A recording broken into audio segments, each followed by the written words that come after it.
Hi everyone, welcome back. Today, you know what? I think I might try out some of the features on this welder.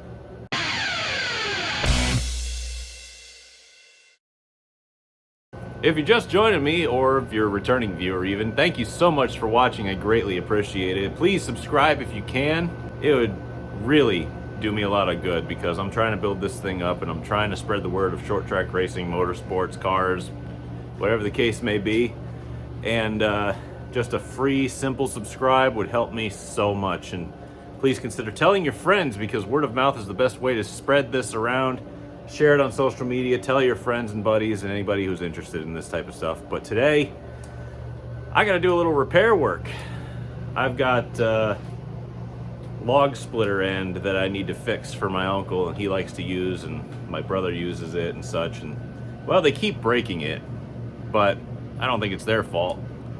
So I'm gonna try to fix it, and I'm gonna try to fix it with my new welder, which longtime viewers of this channel have probably seen, but I'll go through it again with you. So those unfamiliar with my channel, this is my welder. Yeah, it's a Harbor Freight Titanium Unlimited 200. I decided to go for the Gusto when it came to one of these types of welders because, well, I could use a lot of different features, and I have a 220 plug, which goes all the way up in there. So I usually MIG weld, just mild steel. I also wanted the option to be able to weld aluminum. So I've got a spool gun right there. And I wanted the ability to be able to stick weld, even though I don't really do that a lot or really even know how to do it. However, I will be doing it because this is a log splitter head that we made. And to be fair, we kind of did it with a weaker welder. And it doesn't hold. You can see the beads are very small. I tried going over it with my old welder with thicker wire. Didn't quite work out. I gotta beat this thing back into shape. I gotta reattach that. And I gotta go back over it with some sticks. Now what I did was I bought electrodes from everything. Literally everything I buy is from Harbor Freight, I feel. So I don't know anything about stick welding. I've seen my dad do it with an old Lincoln Electric generator from probably the 70s. And I think I'll figure it out. I'm fairly competent otherwise. But we're gonna test this machine out and see if we can't fix this. But first, I kind of gotta fix this because it is not supposed to be bowed out and bent on one side like that. It's supposed to be flat. So I'm gonna wedge a piece of wood in the back and hammer it flat with some ear protection on. See if I can get that back into shape to put it back together.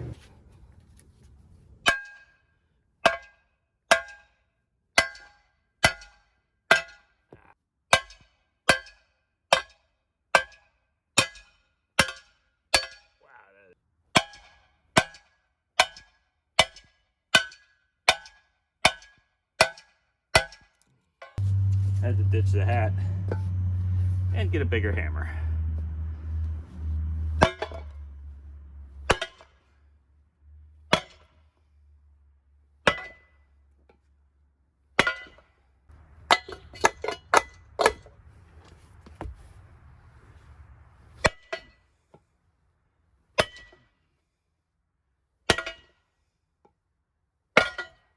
Right here.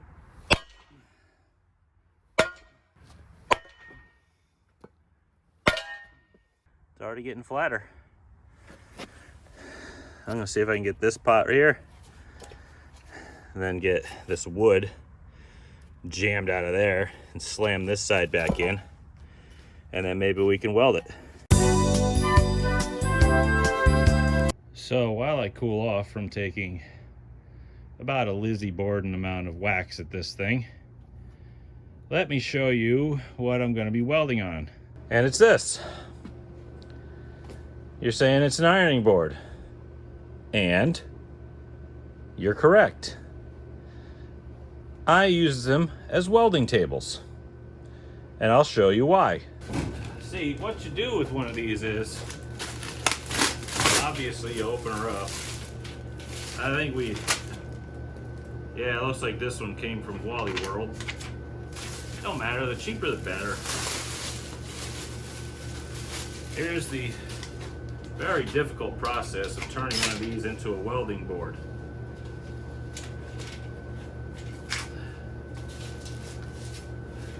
There. Now when you want to weld, it's a steel grate. It folds up out of the way.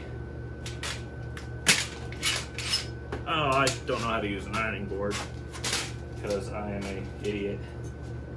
But you know how these work, right? Anyway, they do tend to fold up somehow, and I don't know how that is, but there, you got that. Oh, it's got the lever here. I couldn't find it. All right, there we go. All right, yeah, I couldn't find it because it's not brightly colored and I'm blind. But anyway, you stick what you're gonna weld on it. Slag falls through or whatever, it doesn't catch fire. It's all steel. When you're done,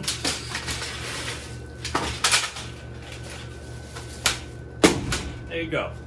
So I'm reading up on how to make this thing stick ready, and I'm guessing it's pretty self-explanatory. You kind of knock that one out the positive because that's for the MIG.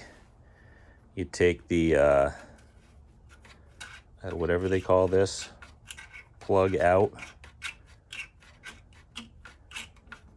I guess. I don't even know if I'm doing it properly. Maybe it'll work. There it goes. Okay, and then you take your stick lead, plug that in the positive because that's what it said in the book.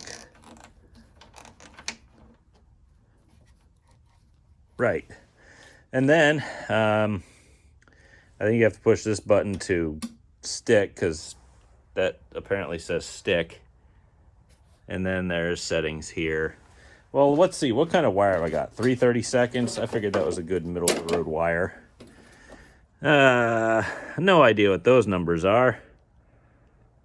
3/32, 40 to 90. So even they're saying, yeah, just wing it. You'll be all right. Let's see. This says 70 to 120 amps. All right.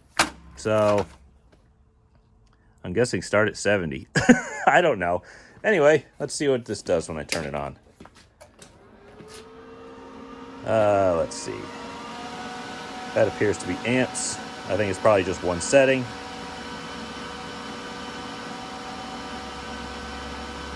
It said 40 to 90, right? Or no, 40 to 80. Let's just split the difference.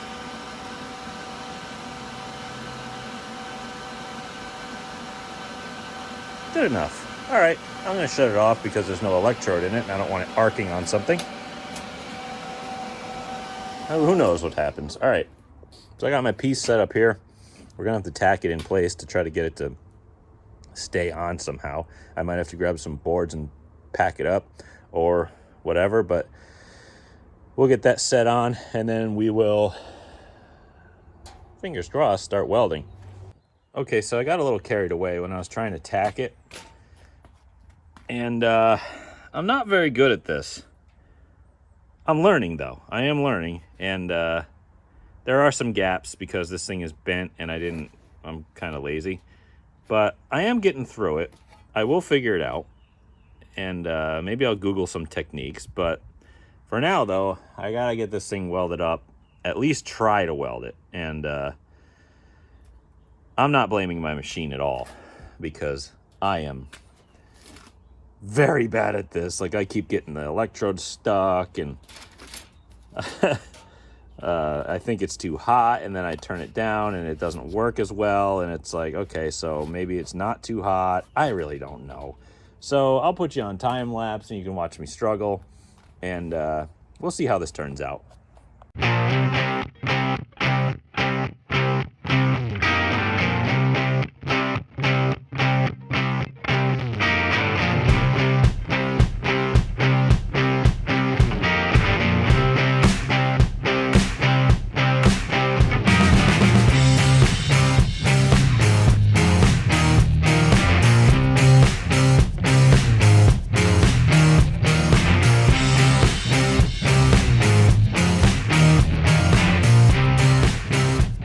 it's very apparent that I'm not good at this, but I'm trying to learn.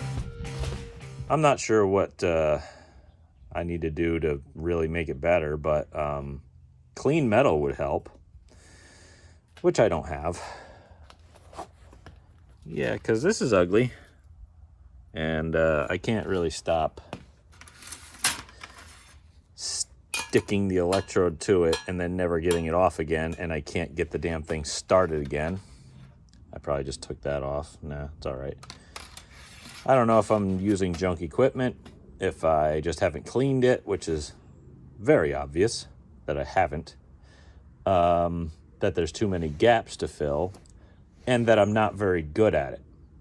I'll take all of those as the above, but I also did try unplugging my machine from the long extension cord that is built for welders and just plugged it straight into the outlet, and I'm getting the same results, so that wasn't it.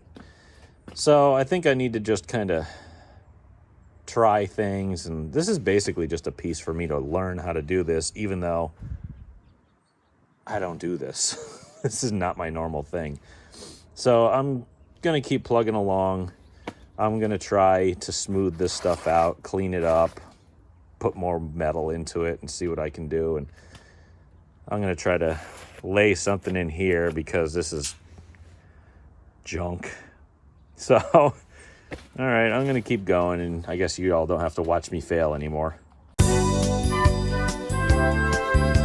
It's still not going great. I've noticed that the further down the rod I go, the worse things tend to get. I wonder if taking a pair of cutters and cutting the end off when it gets kind of like keeps sticking because it has no flux around it. I wonder if that would help. Down here's not so bad. I really had to fill a gap, and it actually didn't come out so bad. I mean, this is already boogery because I went over it 15 times with a MIG welder to build up metal, but this doesn't look much different. So that was actually laying in pretty well. This bead is cracked all the way up from my old MIG welder. This, I kept getting it stuck, and then my pants caught fire. Yeah. Apparently a giant thing of slag hit the ground, and I felt my boot getting warm, and I said, that's not good because I'm not in the sun. So, yep, wasted my, well, let's just say they're not good coveralls, but I was on fire pretty good. And what kind of pisses me off is I have these athletic pants on underneath it, and now they got stuff melted to them. I like these pants. Anyway, I'm going to go read up on some stuff on how to do this and try to clean this up a little bit better and put out my smoldering coveralls. And then I'm going to try it again. But for now, I got to get this stuff in and put it somewhere where it's dry. And I got to turn the dehumidifier back on so this stuff doesn't go bad. I got to read up some stuff. I'm way too ignorant to be doing this by myself because, like I said, that's ugly. And that didn't go well. It started well, and then it didn't end well. So I got to look up some stuff, and we'll try again. I will say the new welding stand works really well, though. I mean, it's a flimsy piece from Wally World, but... Oh, okay. That thing weighs like 40, 50 pounds because it's really thick steel. And it held it up the whole time. The only thing that didn't hold up was my pants, which are burned beyond recognition. I hate this. So I did some research, and I don't know if I'm really doing it right. And they said, oh, you got to check to see if it's AC plus or negative or DC or whatever the hell polarity it is. And I think I got it right. It says DC plus. That says plus. So I'm just getting really, really garbage welds out of this thing, and it's probably all my fault. But I've never done this before. So, I mean... Can you check the backside, maybe? Is it hot enough out there? Well, you know what? There wasn't heat back here before. Phrasing. But you can see this is MIG welded, but it's cracking. And I don't get it. The problem is usually when people do stick welding or like, what do you call it, welding, flux welding, they usually have a bead going and then they can take a hammer and just knock the slag off. Well, that don't happen for me. I think either there's a myriad of problems going on. There's either the voltage is too high, my technique is bad, or a combination of all of those. So I'm just going to keep. Welder? Welder should be able to handle it. It's exactly what it's designed to do. I think it's just me. So I'm going to keep trying. Well, now I feel like we're really starting to get somewhere here. If you can see that, you know what? It doesn't look so bad. I've started to change my technique a little bit. I've started to add heat, and I figured out how to strike it a lot easier instead of like getting it stuck to it constantly and ruining the rods. Don't worry about this little part. I don't think that's really that thin or narrow as it looks on camera. I just didn't knock the slag off of some of it. But I really gotta get to just laying metal into this thing so it doesn't come apart again. And there's some cracks from some old MIG welds that are just not good enough. Top isn't so bad. This isn't so bad, but yeah, I gotta just go over a lot of this stuff with a lot more high heat just to burn it back out and fix it. So I'll keep it that, and hopefully we can actually get somewhere with this thing.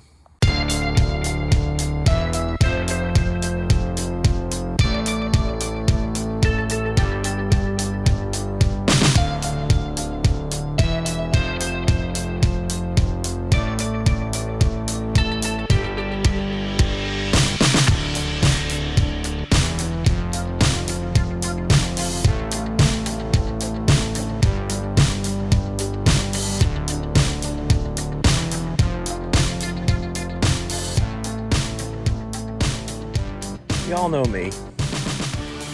I am willing to try anything once, or even try to learn a new thing until I master it. This is difficult. I am not in the position to blame a machine more than I am to blame myself. But if you saw in the time lapse, I think we're getting a little bit better. I mean, if I was hiring me, I'd be giving me $10 an hour, tops. And that's something, because I'd actually be getting paid for it. But to be completely honest with you, I mean, it's not so bad. I mean, you saw in the second round of time lapse that at least I was moving somewhere instead of angrily slamming things around and trying to get the rod to not keep sticking to the thing and a whole bunch of mess. I was actually doing welding. I'd thrown probably twice or three times as many rod ends or, used pieces on the ground than the first time I tried it. I am getting a little bit of heat penetration through it. You can see the outline of it on both sides. This side probably not as much because it was already welded and I just kind of went over it. This side needed complete rewelding, but you know what? It's the perfect piece for me to learn on for learning how to stick weld. Now, is this a good stick welding machine? That remains to be seen. I'm not going to give any judgment on it whatsoever. It is the unlimited 200. It has stick capability. It is a 220. I just don't know what I'm doing. If there's one thing to be said about this, it's that I am not afraid to do it myself and to take it on the chin trying to learn something. And this is definitely a brand new concept for me. I've never ever done this type of thing before. I've never touched a stick welder. I've never even tried or learned or Googled it or done anything to try to do it. I've never really had to. Everything I do is very light metal, very, well, not thin wall, but it's enough for a MIG welder to handle. And this is all foreign territory for me. And is it the machine or is it me? Well, it's probably me, because every time we got a little further along and we changed technique and we did it a little different, it got better. Not good, but better. And improvement's an improvement in my book, and I'll take anything I can get. So, is that a good machine? That remains to be seen. It's got to be in someone's hands that's actually a professional. I'm not a professional. I don't work in the trades. I don't do anything like this outside of a hobby. So, failure is how we learn. This isn't really a failure. This is just learning. But some could view it as that, I suppose, but I don't. I view it as a learning process, and hey, I thought we started to get it there for a minute, and I think it's just come down to comfort with the machine, the settings, and technique and stuff like that. That's going to take time for me to hone in, especially if I don't have the kind of book knowledge or actual training necessary for me to know stuff like this. Like, there are I know professional welders who are very good at what they do, and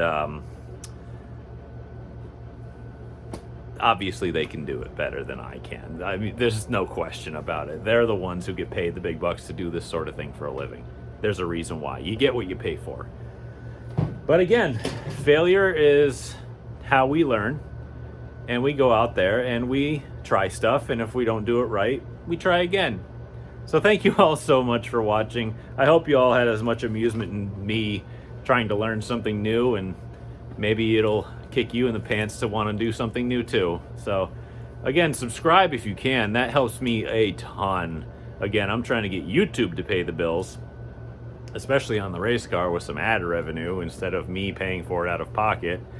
And maybe we can have some fun together in the future when that kicks in, but we're still a little ways away from it right now. So if you have some friends out there who like motorsports and working with your hands and DIYing with, you know, metal fab and all this other stuff, send them my way. Send them through my back catalog. Maybe there's something interesting they'll like. But again, thank you. I appreciate it. I'm trying to get more videos out for you, even if they're a little shorter. I hope you enjoy it. Thank you all again. I appreciate it.